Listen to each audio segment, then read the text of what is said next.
A boundary is basically, and of course this is in the romantic context, though it doesn't have to be, a boundary is a line in the sand.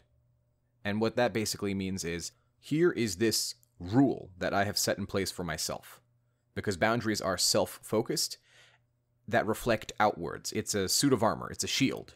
And what it says is, here is what I am willing to accept and tolerate. Here is what I am not willing to accept and tolerate. So, what would be a good example of this? Well, imagine that you're dating somebody and that person happens to tell you white lies. Now, these are lies about little things. They're like akin to, does this dress make me look fat, sort of white lies. Really harmless, innocent white lies, maybe to you, but to the person who's showing the boundaries, they might say, look, I need to be in a relationship with somebody who does not lie to me. And I continually catch you in these white lies. So I'm putting a boundary here.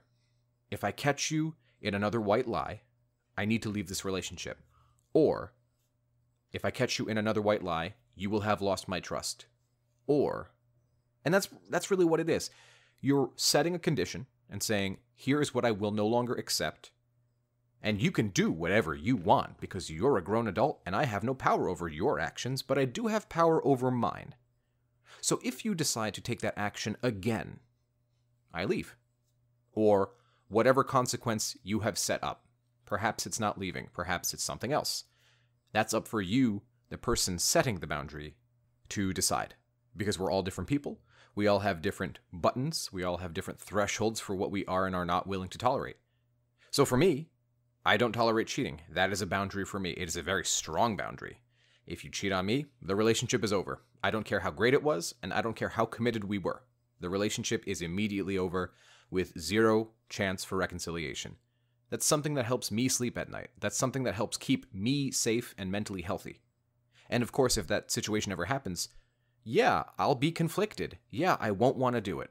But I've made an agreement with myself that if that has to happen, it is what it is.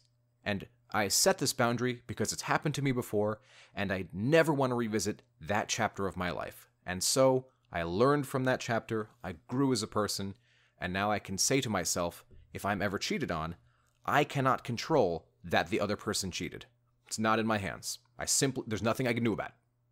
But, if they decide to do that to me, I do have a response, and that response is a boundary. The boundary says, if you do X, I'm going to do Y. It is action and reaction.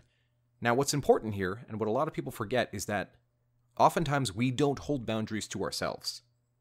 So we can hold somebody to a standard, like the white lying example. And that might not be the boundary you would set. It might be something different. But the point is, I'm going to set up an expectation for you to do this, and yet I'm not myself going to follow the same expectation. So, to continue the example, if you white lie to me one more time, I'm going to leave this relationship, and yet I might barrage the person with a bunch of white lies. Those aren't great boundaries, because we need to be fair in our boundaries. The boundaries need to make sense, and they cannot be punitive. The purpose is not to punish. The purpose is to protect and defend. So just as we hold boundaries to others, must we hold boundaries to ourselves. It's just fair, it's healthy, and we need to respect that other people in our lives from time to time are going to set up boundaries that we have to respect. It's so easy to make light of something someone's really serious about, because maybe we don't know how serious they actually are about it. And this is why open, honest communication is so key. If you calmly explain to somebody, look, here's what I need from you. This helps me feel comfortable in the relationship. This is healthy for the longevity of this relationship. And you want to be able to trust that the other person is hearing you and saying, okay, got it, understood. I need to do this and I need to respect this in order for our relationship to thrive and continue into the foreseeable future. Which is why with boundaries comes respect, and it comes understanding, and it comes with the deeper understanding that you actually communicate the boundaries. I need to open my mouth and tell the other person, here's what I need you to do. Here's what I can accept. Here's what I can't accept. Because so many times I see people reacting rather than explaining calmly in an emotionally neutral situation. Here's what I need. Here's what you've been doing, and here's why it's been hurting me. And here's what's going to happen if it keeps going on? And it's important to phrase this very simply in I feel based statements. I feel that when you do that thing, it makes me feel unimportant.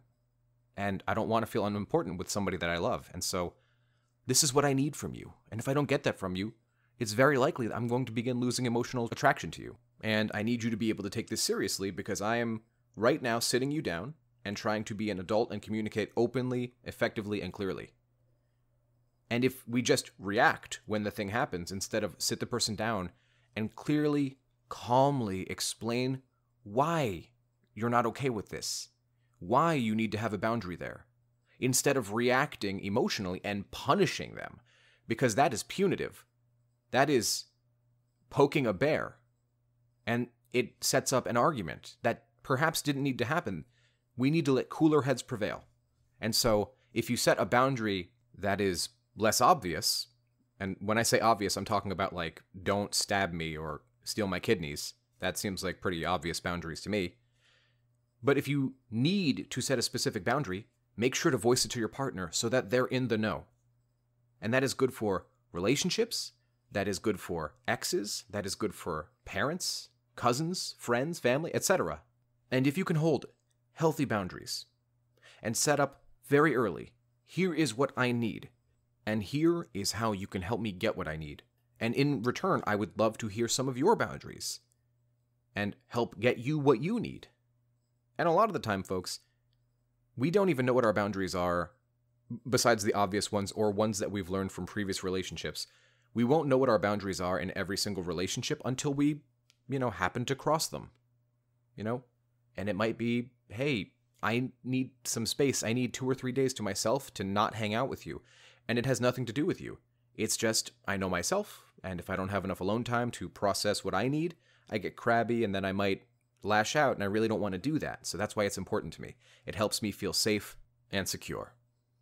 So I hope this has made sense, and I would love some community engagement on this one. I would love to hear what some of your boundaries are, and tell me if you've had to use boundaries before, and if so, how did it work out for you?